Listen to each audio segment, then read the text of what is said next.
Hello, my name is Tophercrafts and you're joining me in Booktopia, the series where we build worlds from stories that we know and love. Today I will show you how I got up here on the Nether roof, as well as decorate the outside of my starter house, go on some adventures to find a few ingredients that are going to be key to getting villagers into our world and getting all those beautiful enchants we need to get going. So without further ado, here's the episode. So first off, I got another baby villager in my spawner. So I quickly set two boats and got them into separate boats so that I can turn them later. Now the trick is to make sure that they're separate so one doesn't bite the other again and turn them. Then I went off trying to find mushrooms for these guys. I found, what? 2 sunken ships with a lot of iron. 3 sunken ships with even more iron. At this point, I'm seriously doubting whether you can even find mushrooms in a sunken ship. I followed one of the treasure maps and found the chest with even more iron. Found another ship.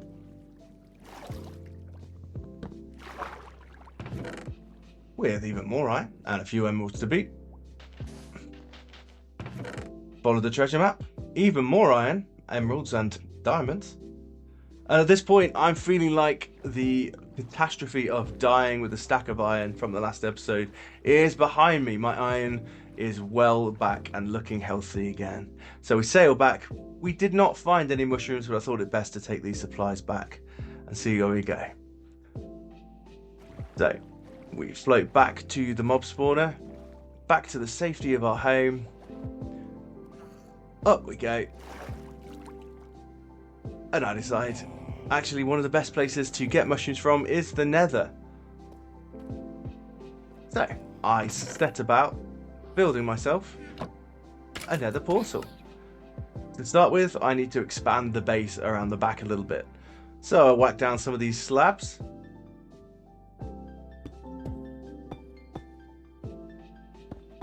Just to make sure that I'm not falling off the edge when we're going out and into the Nether. Make it nice and, well, I say safe, sort of safe.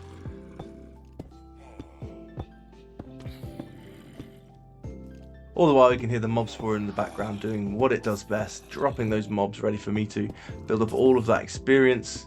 It's going to help me enchant my gear later on. So the reason I want to transform these villagers is to get mending on all of my equipment. It means that I can keep it safe because it's pretty nice at the moment. I'm really loving all the gear that I've got, especially that helmet that we enchanted, which was absolutely perfect, had all those enchants that we want on there.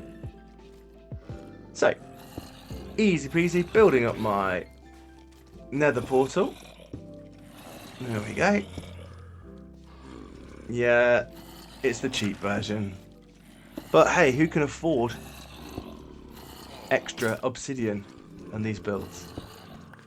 So hopefully you won't hold that against me, that I'm using these slates instead. So once the Nether portal is built up, I get my flint and steel, load it up and see where the Nether spits us out, hopefully. Find some of those mushrooms knocking about, fingers crossed. Okay, so similar to where we were spawning in from our home base, except a bit more lava involved here. So obviously doing the sensible thing, spreading out, as I've got these slabs on me anyway, spreading out our base so we don't just walk into lava when we walk out. So making it nice and secure, making sure that we're not going to make any silly mistakes. Quick check back through to make sure that it all links up nicely, and as you can see we're back at our mob spawner, so that's great. And then I start the search for mushrooms. So I'm not sure whether you can find them in this biome or not, but I think it's worth having a look. I can't remember if it's just the Soul Sand Valley that you find those mushrooms in. I know you can find some on the Nether roof as well, and we'll have a look at getting up there later. Also, I'm not wearing any gold, so I have to deal with a few friendly locals. Just check if there's any down there. No, can't see any available. And the piglins are getting a bit angry now. So maybe it's time to nip back home and get some gold. There we go. Yeah, there was a hole. There is a hole, but luckily my armor's pretty good. So I'll dig my way out. And okay, so this is getting... I'm struggling. The 4 key is not pressing right now. The 4 key is not pressing. The 4 key is not... I can't place anything. And I'm in panic mode. I'm in massive panic mode. And I died. And I had the stack of iron on me that I was just gloating about. And I had all of that gear. All of that perfect gear that I spent so long leveling up and mining the diamonds for. Guys, I don't need to tell you, this was heartbreaking. I felt sick. And I couldn't play the game for at least 24 hours afterwards. I was sick. Oh, it was so painful. So painful. So painful in fact that I had to just close the game. And I went to the title screen, which I never do. So after respawning the next day, I found out, to add insult to injury, that in my travels I'd used a bed, broken it obviously, and it had to go all the way back to Inkwell Island from spawn. But I managed it. I found my way safely there without any incidents really, thanks to the waterways. And I went back, checked what I'd lost and what I hadn't lost from my adventures. Unfortunately, I'd taken the emeralds with me, the diamonds with me, all of that iron with me. So I went back to check what I'd left. Hopefully some of the stuff had salvaged in the place that I dug. So I went down to have a look, but I couldn't see anything, not even the experience orbs. Placed a few blocks around to see if I could see anything on the edges, but nothing. All of that gear, every single piece of gear, all those tools, all of that time, effort, enchantment, absolutely destroyed. Still, I'd had enough time to shake it off and started enchanting some more. I got a beautiful silk touch pickaxe.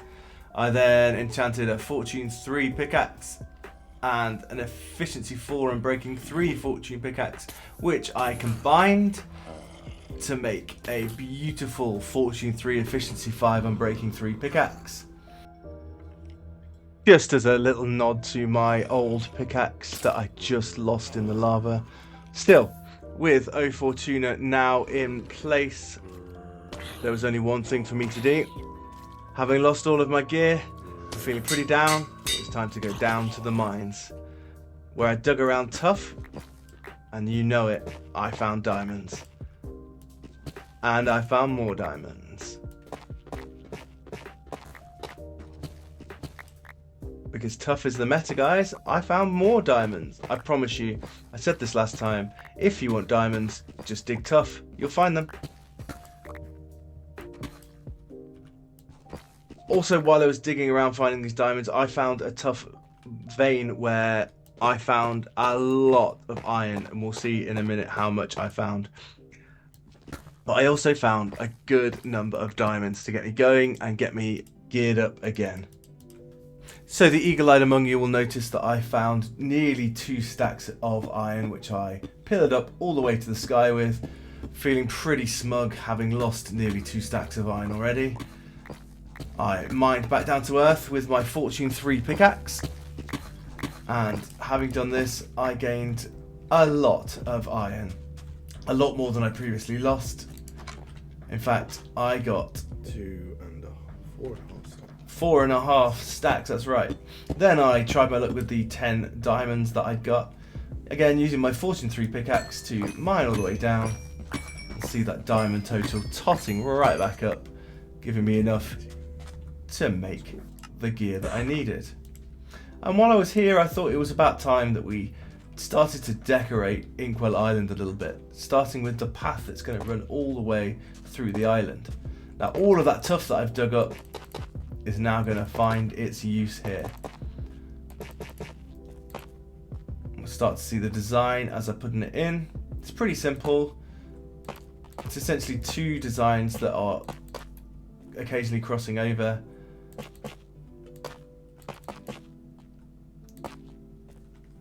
Just helps to delineate the island a little bit more. Helps us to know where we are and also what space we've got to build. Because I want to get building more and more things on Inkwell Island. You'll know from last episode that I built that auto chicken farm. This recording is actually just prior to building the chicken farm. As you can see, it's not there yet. I had to splice in some footage just to make sure that I could get that episode out for you on Christmas Eve. So while I was decorating that, I put some lights into the pavement. Bit of aesthetics, but also helps to stop those mobs from spawning. Then I went in search of that mushroom again because I really wanted to change those villagers. I found, you guessed it, another shipwreck where I found iron, lapis, and lots of emeralds as well as a bit of gold. Didn't bring my shovel with me, didn't bring my axe with me, which was really stupid. So using my pickaxe, I dug down to find the chest. Again, lots more iron, lots of nice little bits to take back with me. Threw the map away as I no longer needed it. And then continued my search for those mushrooms. On the way though, I saw this little guy floundering in the water and was determined to make my first friend on the island. And there he is, guys. I got a parrot. So obviously I will need a name for this guy. I'd like to hear your suggestions down in the comments. What are we going to call this guy? We also found a friend for him, except this guy was not having any of it. Just count how many melon seeds this is as I attempt to convert this dude.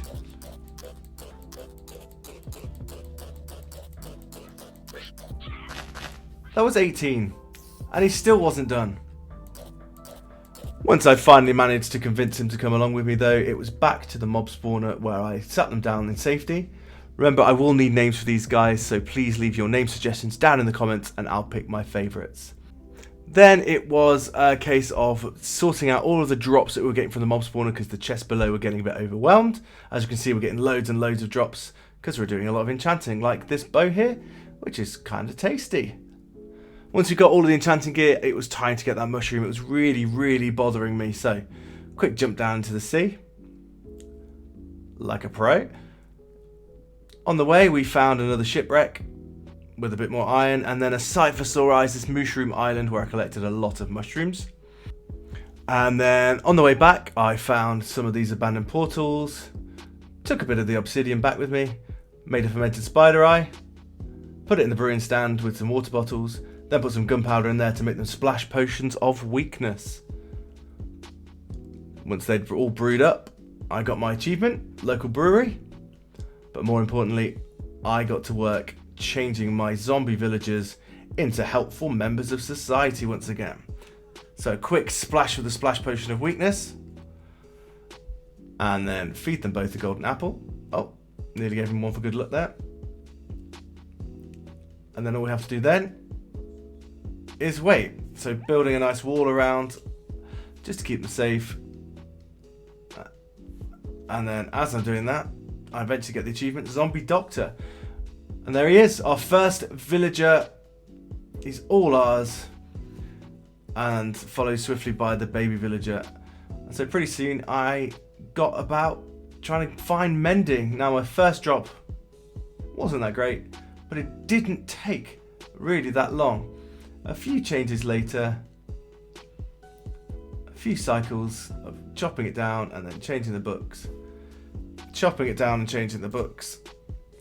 Repeat the cycle until you get the enchant that you want, which in my case was this beauty. There it is, ladies and gentlemen. Mending for 1 emerald. And that didn't take that long at all. Awesome. It's because I'm mending books. So, pretty pleased with that trade. I went back to the base, got myself a few books in a rather unorthodox manner. While I was there, I thought I might start to decorate the front of this place. So I placed down a composter to act as a plant pot. Sheared these off to keep for later. And then tried out a few designs Starting with these mushrooms, which I really didn't like, in the corners there. So I thought about changing them out for some leaves here instead. Trying to think about a vine crawling up the side of the house there. Maybe an ivy or something growing up the sides. Just brings a bit of life and a bit of depth into the build. So there we go, putting leaves all the way around the side and putting it on two sides here, not just the front, just to make it seem like this is actually growing. It's going all the way around my house. It's got a life of its own. Then decide to swap out the bottom blocks for moss, add a bit more depth.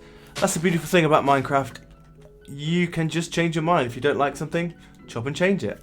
So I popped these stairs here, didn't like them, take them away. And then add them back again. It took me a while to figure out what I really wanted to do with this front piece, but it was starting to take shape. Then I popped some dirt blocks underneath the window and popped a grass block in there to spread the grass. Cleared out a lot of the mango from the island. I keep calling it mango, it's mangrove. And then added mangrove trapdoors around the dirt, acting as a window box. And eventually we'll put some lovely flowers in there, make it beautiful. I don't have any at the moment as they don't really grow on Swamp Island. And then, liked the idea so much, I thought about repeating it around all of the other windows. So I grabbed the essential kit that I'd need and set about repeating the pattern. Starting with this window here. And every time, where I got it, ensuring I could put grass blocks in so that the grass would spread and make it look just that little bit nicer. But it's really simple, placing trapdoors on all sides that are visible. Eventually I might swap these out with spruce when I get some, but for now the mangrove are doing just fine.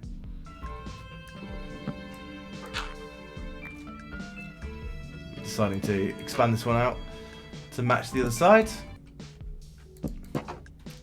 And then I thought about adding these gates here just to act as like branches almost in this ivy. Tried it all the way down, hated it, and so got rid of it. Thank you, Minecraft. So, as a professional, placing every single block down with purpose. Building up another ivy-like thing around this window. Hated that one, so took it down. And then decided to put this stair trim on the front. And then changing this block so it matches the other side. Changing this block so it matches the other side. Changing this block so it matches the other side.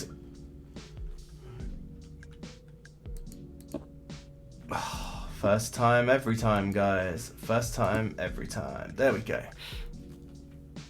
And so the front was now taking place. I didn't like the iron bar, swapped it out for a window, which I thought looked much better. And then was happy with that to begin with. We'll add a bit to it later, but for now, happy with the way that's looking. Got a dirt path all the way down to our main path. So I cleared out a lot more mangrove.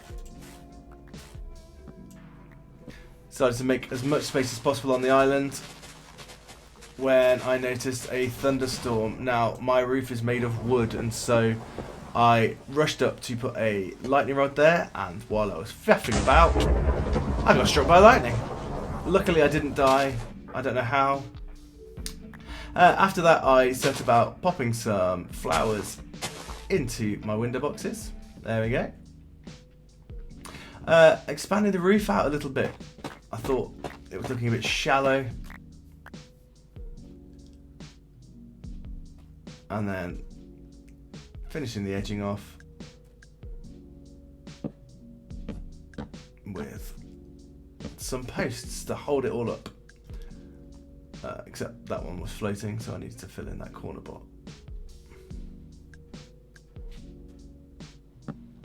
There we go.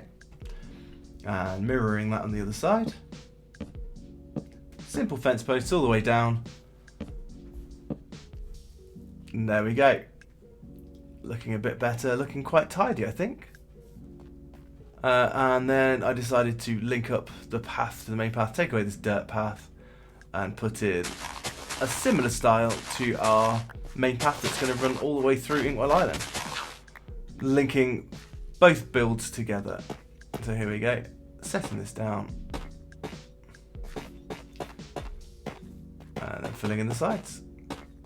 It's going to be a 3 rather than a 5 pattern, just to show it's a path off the main path. It's starting to take shape. And then clearing up the front, just to help it match. And there we go. Looking a lot better. Now, realising that that was starting to irk, the beautiful thing, as I said about Minecraft, is you can just keep changing your mind. I thought these blocks would look a lot better, give me that depth, and then it wasn't quite right. There was one thing I wanted to change. This block here, I wanted to swap out for a stair. There we go, so adding that depth. And there is the finished decoration for the house. Now, eventually the chicken coop will go there from last episode. And there's the friends waiting in the boat. But I wanted to go in and use those diamonds and enchant all my gear up. So up I swam, back to the mob spawner to get all the experience and enchant all of our items. Looking forward to putting mending on all of them now. We've got that mending for 1. When... yeah, it happened again. So, with a quarter of a century of deaths behind me, I did what I'm very used to doing right now. Went back, picked up my stuff, made my way safely to the top, and decided to get as many mending books as I can. Transformed the other villager to a Fletcher and rinsed him for the emeralds by selling him sticks, and then made the breed. Is it weird to watch? Who knows? Anyway, I gave him a bit of privacy and left them to it. Found this guy trying to invade their privacy and took him out. And then it was time to stop these silly deaths from falling out on the way to the mob spawner. And the first part of that involved looking at an Enderman and then running away as he screams behind me. Now, the reason I'm doing that is because I need something this guy is going to give me in order to get onto the Nether roof. It is, of course, his eye, which happily he leaves for me there. I'm going to use this eye to get myself to the Nether roof and build a highway there, which is safe from the awful horrors that are the Nether. The first thing you've got to do in order to do that is to ensure you've got a flint and steel or a way to light your portal, and then break the one in the Nether. It's kind of scary the first time you do this, but make sure you take enough obsidian to build a new portal up at the top. It's also really, really important that you take your coordinates before you mine up and the direction that you're facing. Once you've got those, pillar right the way up to the top and find the block with a height of 127. Once you've identified that, you need to put a ladder down, cling onto the ladder and grab an ender pearl, and into the corner, as you'll see in a sec, the corner of 127 blocks, throw your ender pearl and you'll be up on the Nether roof. Once you're up there, you'll see there is space forever, and it's a great place to build a lot of farms, especially gold farms, as mobs rarely spawn here unless you put blocks down. So what's left to do now is to find the coordinates of your original Nether portal. Once you've found that, get your obsidian out and rebuild your Nether portal. If you can, try and face the same way as well. This will make sure that it links up to your portal where you originated from. This time I'm using full obsidian to celebrate the fact that we're up on the Nether roof for the first time. Relighting the portal, it's time to check whether we got it right. And hey presto, we're back at the mob spawner. As you can see, it's Christmas, so the boxes have changed a bit to those presents, which I really like this time of year. So what remains to do now is exactly the same thing for the home portal. Finding our direction, jumping up all the way, pillaring up, putting our ladder down, ender pearling through the corner.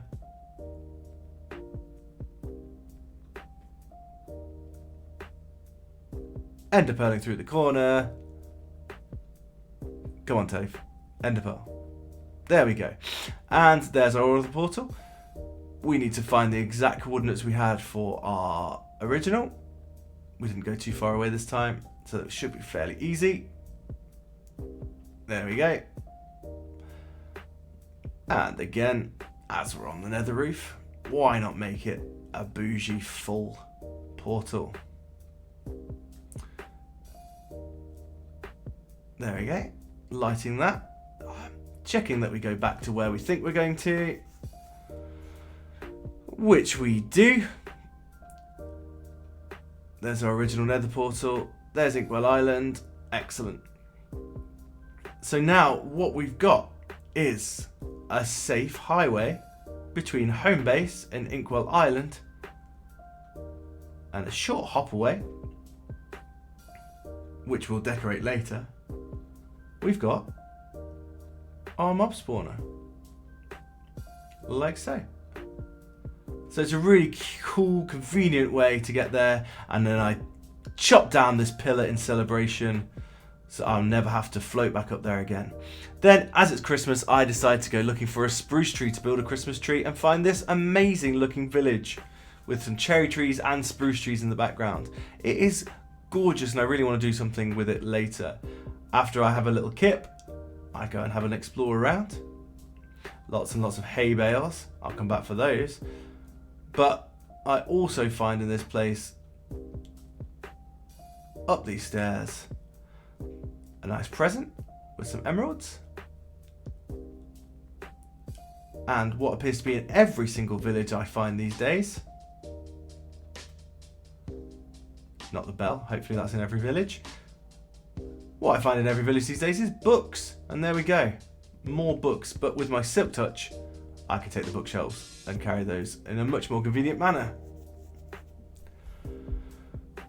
I make sure I get a cherry sapling to take back with me. I make sure I get at least 4 of these spruce saplings as well, and then it's back I go. Seeing that familiar sight in the sky, but no longer a pillar. With 4 spruce down, I bone mealed them up. And there we have it. We now have spruce on our island. As it's Christmas, I built up a Christmas tree and then whack shaders on to give you a little tour of the starter house here on Inkwell Island. Those plant pots looking great on the windows. Bit of decoration on the side. There's the cow shed. I covered them over and bred them up. And then there's the Christmas tree that I knocked up quickly for the Auto Chicken Farm episode, where I made that delicious tofu fried chicken. And then there we have it, guys. There is the starter house. The shade is making even the farm bit looking beautiful. So this episode, we decorated the starter house. We got up onto the nether roof to make a safe passage between the starter house and the mob farm. We converted some zombie villagers and got mending for 1. Next episode, we're going to be building an auto melon and pumpkin farm. And then after that, we're going to be beating the game, hopefully getting some wings to make life a lot easier. All that remains is for me to say thank you so much for watching today. Please remember to like, subscribe and leave comments below, especially with names for those parrots, please. I'm going to pick the best one. But for now, I've been Tophercrafts. You've been amazing. Bye for now.